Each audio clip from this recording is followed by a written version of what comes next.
The arrangement of the Qur'an is one of many reasons why Muslims believe that it could only have come from God. In fact, modern research has discovered a remarkable structure in the Qur'an known as ring composition. To demonstrate this, let's analyze the second chapter of the Qur'an known as Al-Baqarah, the cow. This chapter consists of a total of 286 verses. The entire chapter can be divided into 9 groups based on theme.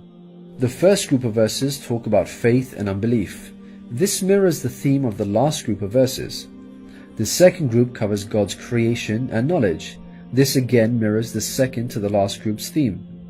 The third group discusses the law given to the Israelites, which mirrors the giving of law to the Muslims in the 7th group. The fourth group relates to the test of Abraham, a mirror of the test of Muslims in the 6th group. The middle group, the 5th group, is the central theme of the entire chapter, the change in direction of the Muslim prayer. We have made you believers a middle nation, so that you may bear witness to the truth before others. We only made the direction the one you used to face in order to distinguish those who follow the messenger from those who turn on their heels. This turning point was the change in direction of the daily prayers from Jerusalem to Mecca, which represented a big test for the believers. We find the mention of this important turning point in exactly the middle of the chapter, the 143rd verse. Moreover, this verse even contains the word middle. Together these 9 groups form a giant ring composition. As you can see, ring composition is structured as a sort of circle, with the central meaning placed at the center. You can think of it in terms of a mirror, so ring composition is the equivalent of putting a mirror in the middle. What is mentioned in the first half will be reflected in the second half. Things can be taken a step further. If we examine these 9 groups, we find that they each contain sub-ring compositions.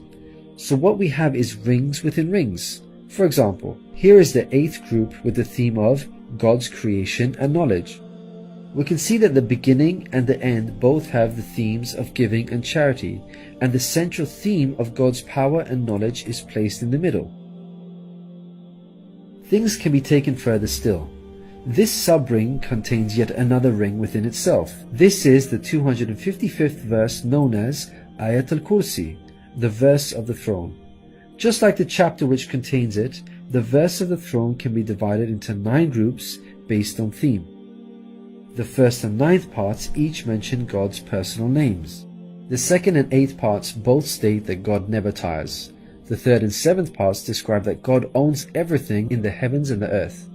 The 4th and 6th parts make it clear that God has total control over us and we are dependent on Him. Notice that the middle of this verse mentions before and after, which could be yet another allusion to the mirroring of ring composition. It's worth highlighting that not only does the verse of the throne contain its own ring composition, but it is also positioned as a sub-ring within 2 larger rings, a concentric ring composition. We can see that this chapter of the Qur'an is marvelously designed, being precisely and tightly arranged according to the principles of ring composition. This precision in arrangement is in fact astonishing when we consider the timing of the revelation of these verses. To appreciate this, let's consider the analogy of building construction. Imagine you had the task of building a house. Rather than waiting until you receive all of the materials and then drawing up a carefully thought out design plan, you instead decide to proceed without complete knowledge of the constituent parts, constructing it piecemeal, adding to it bit by bit as and when you receive the individual materials. What are the chances that this approach will result in a well-constructed house? Unlike an organized approach where each part is placed in its best possible position according to a design plan, instead you have a situation where it seems each part is placed arbitrarily, depending on the order in which the parts were received. In such circumstances, you would most likely end up with a very poorly designed house, liable to collapse at any time. It is highly unlikely, perhaps even impossible, that this disorganized approach would end up with the same stunningly designed house as an organized approach. Yet this is exactly what we find with the Qur'an's structure. The builder in our example is the Prophet Muhammad, peace be upon him. The house that he began to build since its first verses were revealed to him is the Qur'an. The rooms and bricks in our construction example are its chapters and verses. He can never have a design plan in place for the Qur'an because the revelation of many of its verses depended on events that were out of his control, such as the social developments and challenges that he faced throughout his prophethood. For example, believers would come up to him and question him on a particular matter, or his enemies would challenge him. The responses in the form of revelation would then descend on him, addressing the specific situation that he was facing. How could Muhammad have devised such an intricate plan when he could not predict the events that would dictate the revelation of verses? Such an arrangement would have to be planned in advance, but this was not possible due to these events being out of his control. What this demonstrates is that the author was someone who could predict the future. Possessing knowledge of the unseen is a quality of God, not human beings. Some critics may point out that books prior to the Qur'an had this literary style and therefore we cannot use this as an evidence for the Qur'an's divine origin. However, comparing the Qur'an to other books is like comparing night and day for many reasons. Firstly, Prophet Muhammad, peace be upon him, was not a poet nor did he have any literary reputation. In fact, like many people at the time, he could not read or write.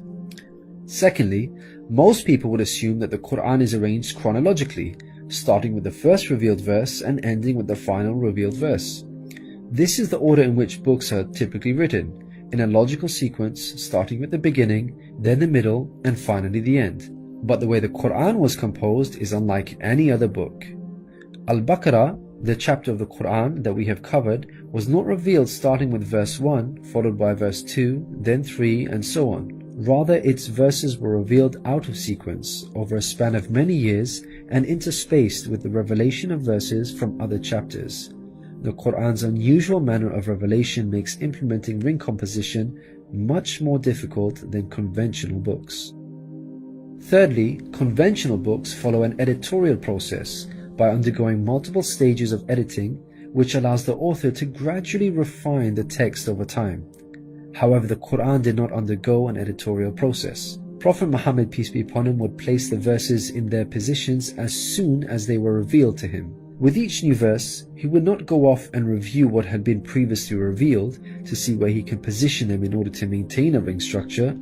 Rather, spontaneous revelation was immediately followed by the placement of the verse, its position fixed.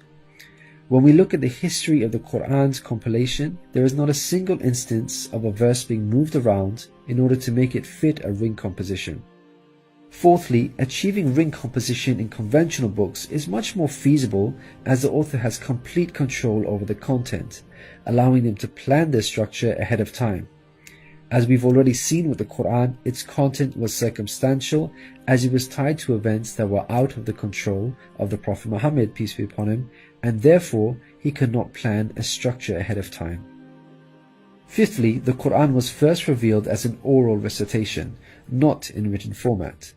With written books, you can easily plan a structure because you can quickly and conveniently refer back to what you have written previously. But with a recited text like the Qur'an, the Prophet Muhammad, peace be upon him, would have had to rely on his memory in order to recall what was previously revealed, a much greater challenge.